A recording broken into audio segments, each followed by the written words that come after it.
C'est que vous avez ici. Présentez-nous votre fille, monsieur. Voilà, allez-y. Rabindranath Tagore. Voilà. C'est un premier occidental, le premier asiatique et le premier indien à avoir reçu le prix Nobel de littérature en 1913. Ok. Viens, approche.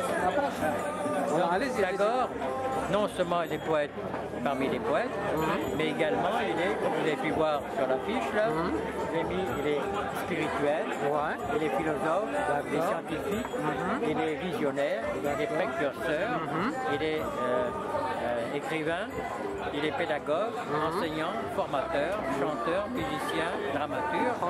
Il est également, je dirais, peintre à la fin de ses jours. Et il a également voyagé à travers plus de 40 pays.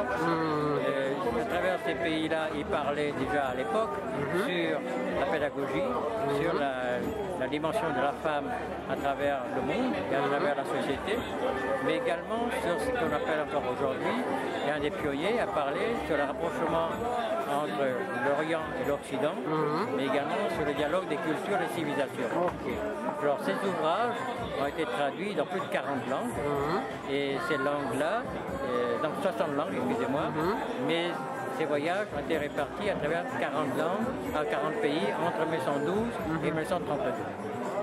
Alors, il a peint de ses jours, en devenu peintre, il a parlé de tout ce qu'il a parlé de la peinture en elle-même, en réunissant l'environnement, la nature, c'est-à-dire, mais également sur la dimension humaine. À son époque, déjà, il parlait de nature-environnement. Pardon? À son époque, il parlait déjà de la nature, environnement, tout ça. Voilà. Donc déjà, il est, comme on l'appelle encore aujourd'hui, il est écologique avant l'heure, comme on dit. Mais déjà, il est très très pénétré avec le monde agricole, avec le monde paysan. Car il a même créé la première université internationale auquel il a fait venir plusieurs enseignants de différents pays du monde entier, l'Occident et l'Orient. S'il faut retenir une idée fondamentale du philosophe, qu'est-ce qu'il faut dire? On discutait un peu hors caméra tout à l'heure. Oui. La vie en couleur. Expliquez-nous voir la vie en couleur. Alors, Tagore a une vision, je dirais, non seulement de la vie, mais de la pensée universelle, c'est-à-dire qu'il voit la vie non seulement, comme je dis, en couleur, parce que la vie n'est pas différemment de ce qu'est l'environnement que nous donne. Et d'autre part, de toute sa vie, il a parlé, ce qui est mis en premier, c'est l'amour. L'amour. Et l'amour dans 3 dimensions. La dimension divine, la dimension donc, divine et spirituelle, la dimension humaine et la dimension environnementale, c'est-à-dire la nature. Donc ces 3 éléments sont rassemblés dans la pensée de l'esprit de Tagore. Merci beaucoup. Bon, on n'aura pas le temps de tout dire, mais ça nous a fait plaisir de découvrir. Donc le philosophe, il a un nom très long, mais je retiens Tagore.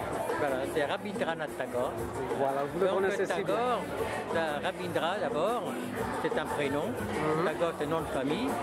Rabindra, lorsque son père lui a donné ce prénom, Rabindra veut dire soleil.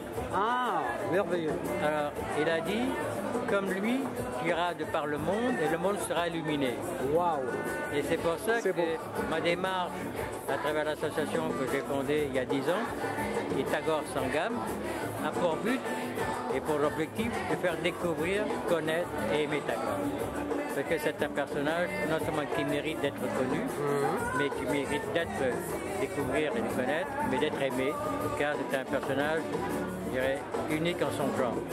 Merci beaucoup pour votre présentation. Mais je le trouvais avec plaisir. Voilà, bonne rencontre. Et à votre service. Voilà, merci.